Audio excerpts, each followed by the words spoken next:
At its peak, the Bermuda Triangle was everywhere. Books, movies, TV specials, millions of people convinced that something out there was swallowing ships and planes whole. And then it just stopped. No announcement, no final answer, no discovery. It just quietly disappeared from the headlines. You'd think a mystery that big would end with a bang, but it didn't. It ended with a question nobody wanted to ask.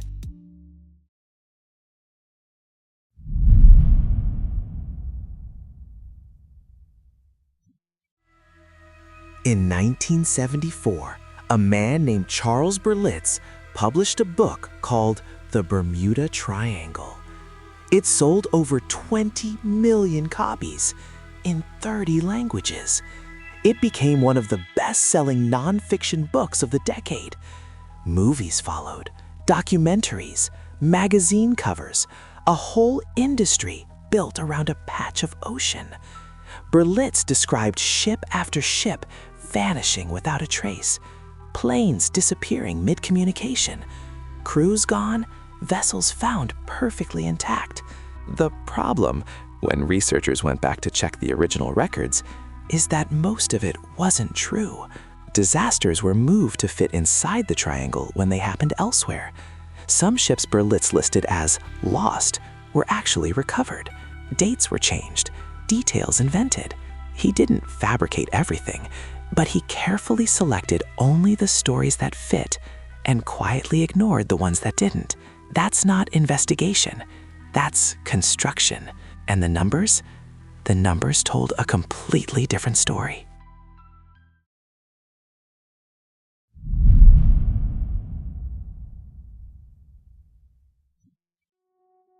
Here's the line that should have ended the whole thing.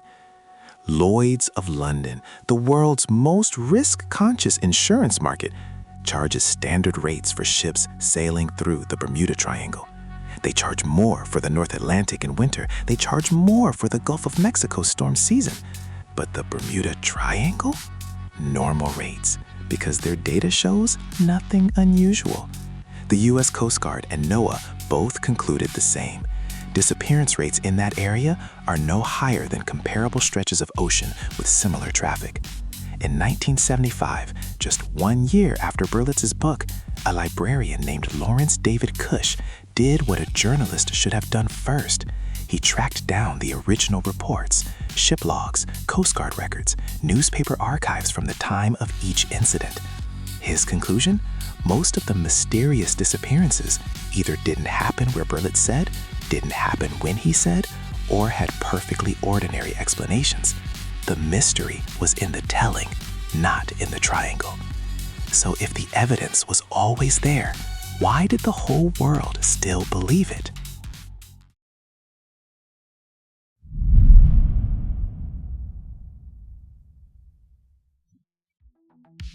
So, if the evidence was always there, why did millions of people believe it so completely?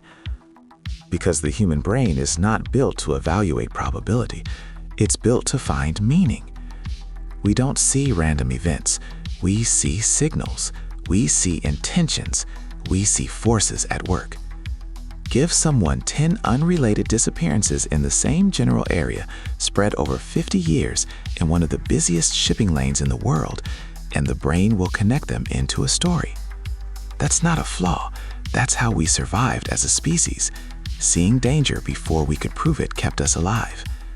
But in a world full of information and people who know how to arrange it, that instinct can be turned against us. Berlitz didn't trick us. He just showed us what we already wanted to see. We wanted mystery. We wanted a world where the unexplained was still possible. And that impulse, that hunger for something beyond the ordinary, is worth understanding.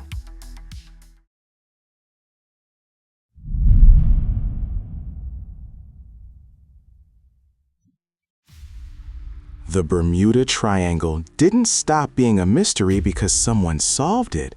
It stopped because the question shifted. Not what's out there in the ocean, but Why did we need it to be there so badly? That's the more interesting mystery, and it doesn't live in any triangle.